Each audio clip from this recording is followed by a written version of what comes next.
Item 9, the Green Recovery Fund. So I'm now bringing forward my paper on the Green Recovery Fund. This, I believe, is vital to vote through as soon as possible. I think we all know the reasons why we need to take action on climate change.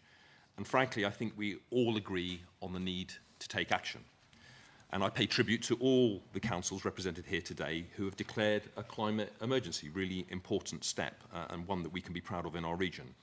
And we agree on the need to take immediate action to tackle the climate emergency, like starting work in earnest to get the 250,000 homes across the west of England that need retrofitting up to scratch, things like insulation and replacing gas boilers, for example. And we cannot delay if we are going to meet our hugely ambitious West of England net zero targets. This is a subject that matters to me. It was in my manifesto, and it matters to the people of the West of England, who are ahead of the politicians on this issue, and who cast their votes in May so clearly and overwhelmingly and in large numbers to support my election programme. Now, I want to be clear about what is about to happen with my leader colleagues, so that council leaders can take a decision on how to proceed. I will propose the paper and call for a seconder. If one of the other leaders chooses to second the paper, then obviously we can proceed. If not, of course, unfortunately, we can't. I note the amendment that I received in writing just yesterday. And again, I want everyone to know in advance how I propose to proceed. I am pleased that all three council leaders are saying that, in principle, they are in favour of the Green Recovery Fund. However, I want to let my fellow leaders know that I will not be accepting their amendment, and that without my vote as Metro Mayor, as they will know very well, it will fall. Then we have to return to the original motion for a straight choice, yes or no, on whether to back the Green Recovery Fund. And let me explain why I feel it is necessary to do this. The three leaders' amendment seeks to link the Green Recovery Fund to other unrelated investment decisions. And let me stress that, unrelated matters not linked to the climate emergency. I'm not going to allow such a spurious link on this day or any other similar amendments. So I give advance notice of that, please. I've been completely upfront and transparent about what we all need to do if we are to start and do a better job than we have in the past 4 years and lever in far more investment from the government into our region. I oppose the amendment because linking agreement of the Green Recovery Fund to a series of other unrelated projects of around £50 million is wrong in principle. The decision to fund those projects needs to be considered on their merits. They should not be nodded through just because the Green Recovery Fund is so important and so pressing. I oppose the amendment because the agreement to fund in principle a series of projects is even more wrong. Here we are being asked to nod through plans that do not yet have detailed propositions or business case, so a discussion of the merits is not possible. Frankly, that's a form of blackmail, effectively saying earmark funds to these projects or we will block the Green Recovery Fund. Many of these projects are worthy and have merit, I concede that, but others are vague and unclear, for example, £12 million for various unspecified South Gloucestershire Council so-called master plans. Next, linking agreement of the Green Recovery Fund to the agreement of more funding to existing funding projects, all of them due to delays to delivery, should be noted. It is also wrong in principle. Again, the decision to fund a project needs to be taken on its merits. The root of this is about transparency and getting value for money for the taxpayer. In addition, we've all heard me say, I hope, that I'm not for divvying up. I'm not choosing where to invest based on geographic location alone. It can't be that, because one project benefits South Gloucestershire more than the others, for example, that I then have to give projects to Bristol and Bath for them too, just for the sake of it. This isn't about making sure children at a nursery school all get gifts of equal value from Santa, otherwise they have a tantrum. It can't be that. It has to be more serious politics, politics that will get traction with national government to get the vital resources and powers, and additional powers, I should say, that we need to improve the lives of all the people of the West of England. Therefore, we must and we will become strategic. The list I'm presented with by the leaders here today is not thinking about our region as a whole. It is still thinking about the region in 3 separate parts. That's not what government is looking for. That's not what government is looking for. Every investment decision must be based on merit, not location, or because they are a particular leader's pet project. Let me be crystal clear about this. Whether the list of projects is good or bad, tackling the climate emergency cannot be conditional on funding a fashion museum in Bath, for example, or on pushing forward with plans for Thornbury High Street, or the Albion Dock SS Great Britain project.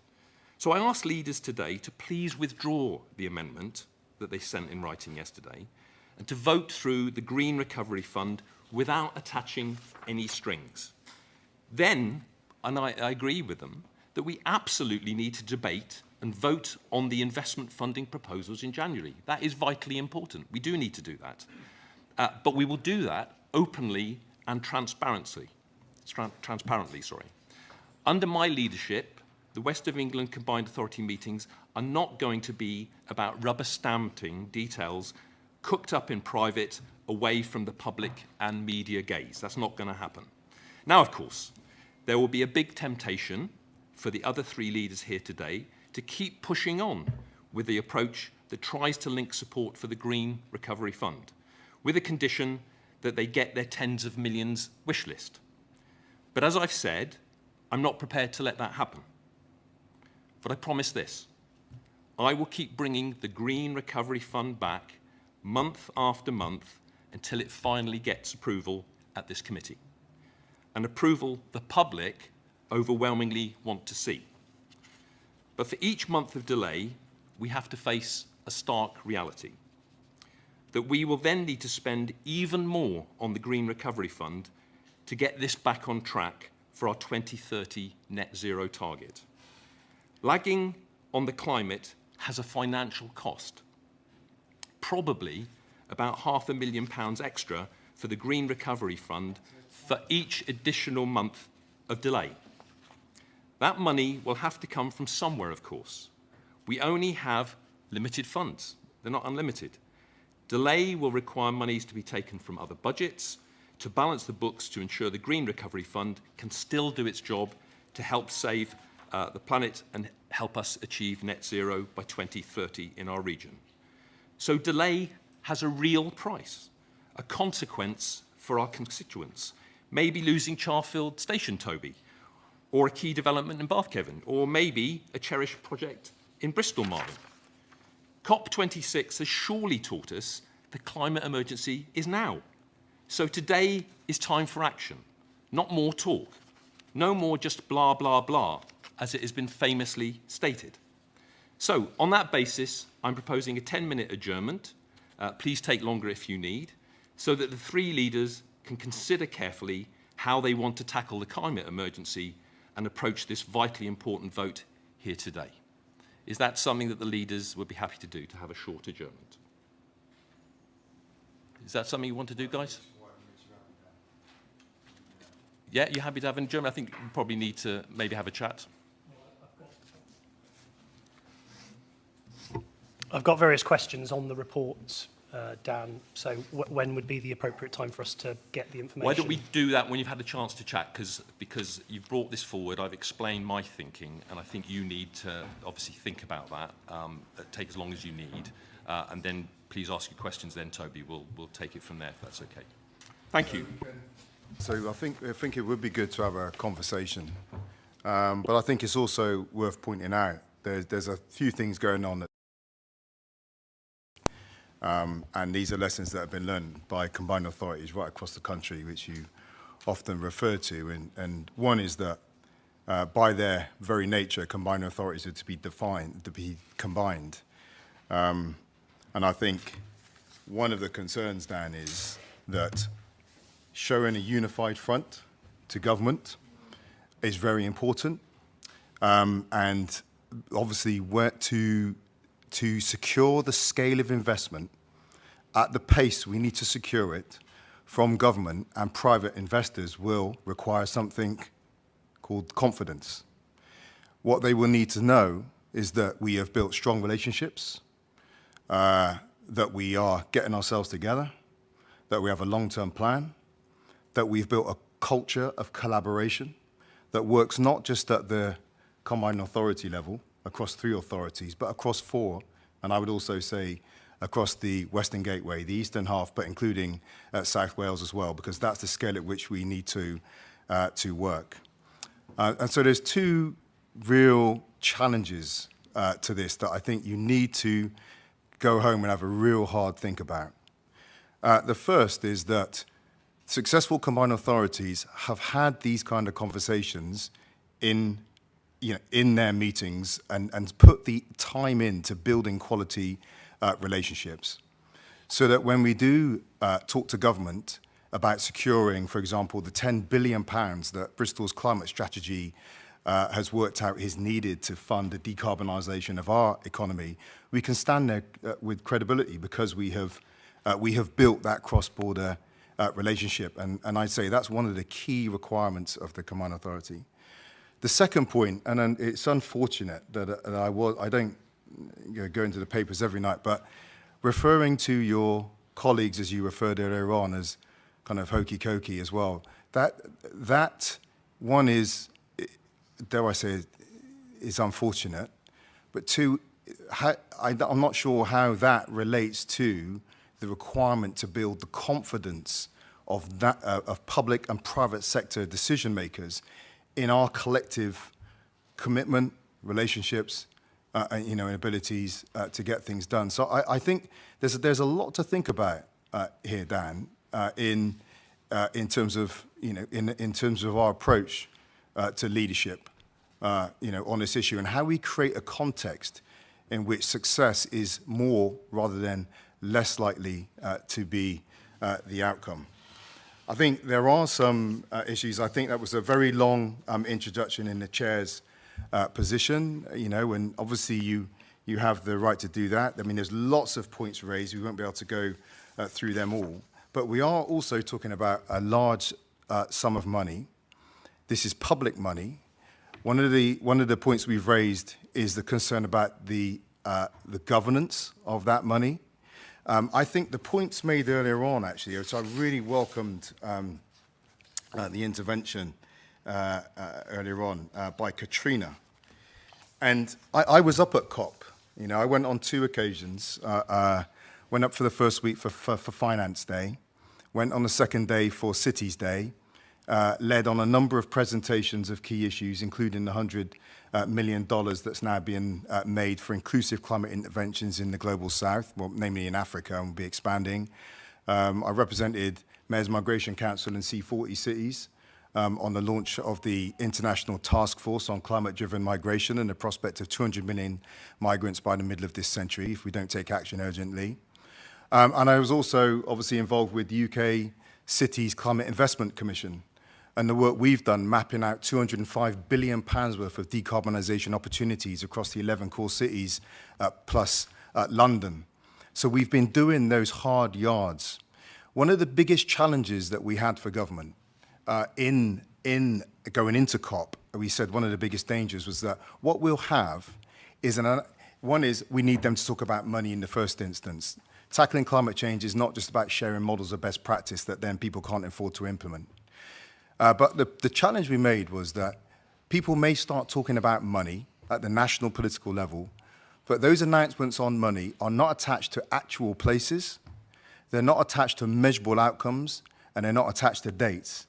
And it is a failure of national politicians repeatedly to think that simply announcing a pot of money with no governance and no plan and no detail somehow says that we are making progress. And my concern is that unless we get on top of the governance, unless This money is attached to an absolute commitment to look at what is already happening so we avoid duplication, we avoid the potential of chaos, we avoid not maximizing the opportunity to leverage existing expertise and delivery within the combined authorities. What we will do is the fund will underperform.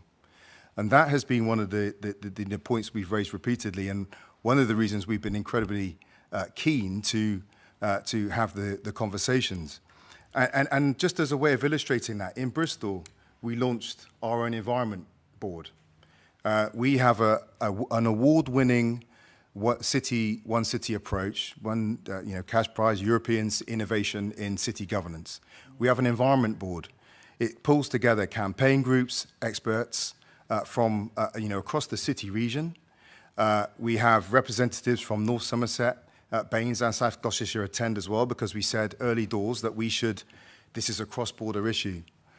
And again, I will just share, Dan, I think it was a real missed opportunity that rather than saying, we see there's an environment board, it has a regional reach, there's academic expertise, you have your independent advisory committee on climate change that has that intellectual, rigorous scrutiny of what we are or not doing on climate change, you set up another board. And many of the same people that attend the environment board that already exists have been asked to attend your board. And that's an example of the kind of thing we must avoid. We are on a decade timeline in which we have to deliver decarbonisation. We cannot miss a single opportunity. And if we duplicate, double spend, ask people to attend 2 meetings rather than 1 where we can focus on getting things done, we will miss those opportunities. And I really think I would advise you and urge you I know that you made a long intervention at the beginning, but I'd really urge you to have a really hard think and do some deep self-reflection, about the extent to which you have actually done the job of combining the region. And I think by the time we get to a meeting like this, your phrase shouldn't be my paper. It should be our paper, because we are the combined authority, and it only succeeds if we work together. And I think the way that was introduced in terms of my paper is, I think, one of the biggest concerns with so much behind it that I have right now. So we have to get it right. I mean, the points Katrina made was, we need to spend, but we need to spend well. Spending badly is not good. Spending in haste without a proper plan, without a proper business case is not ideal. We have to get it right first time. It means we have to be wise. It means we have to know what's going on. It means we have to draw on existing knowledge and expertise. It means we have to be targeted.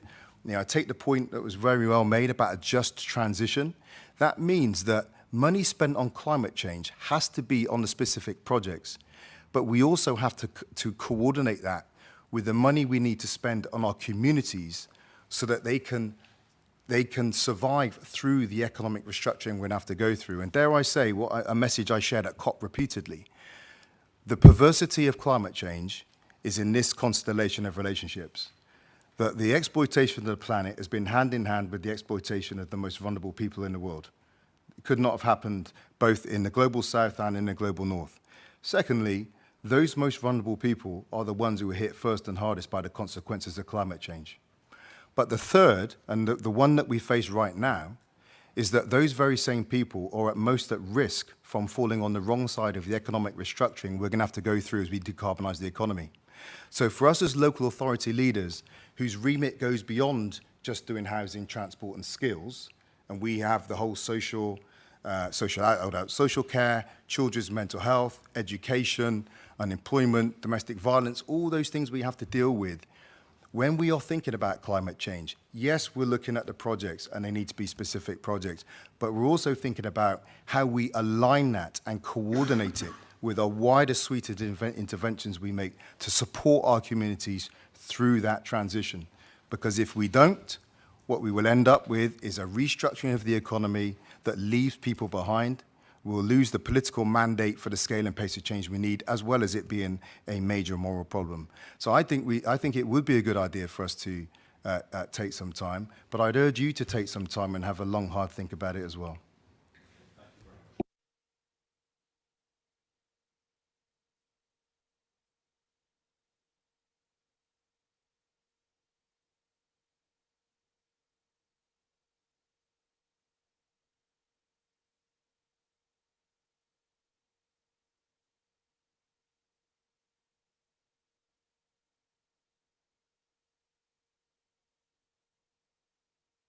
Dan, can I just say, there's a real concern. My plan becomes our plan when you support my plan. Is that what you essentially just said? What I'm saying is it's our plan when we support it, isn't it, Mark? So we have to put our hands up. We can talk, and you talked eloquently and well. Thank you for... Okay.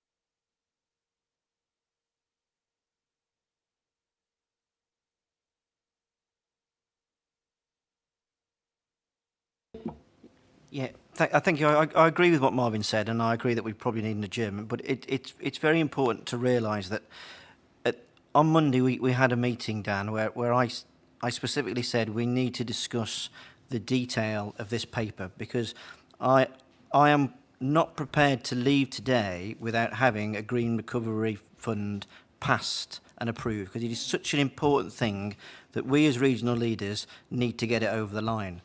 And on Monday in our meeting, I said how important this was, and you said we didn't have time to get together and discuss it as regional leaders, and you're now giving us 10 minutes after you've made a political rant and insulted us as local leaders, described yourself as Santa, and now you expect us to put it all together in 10 minutes, when on Monday you said all week we didn't have time to do this.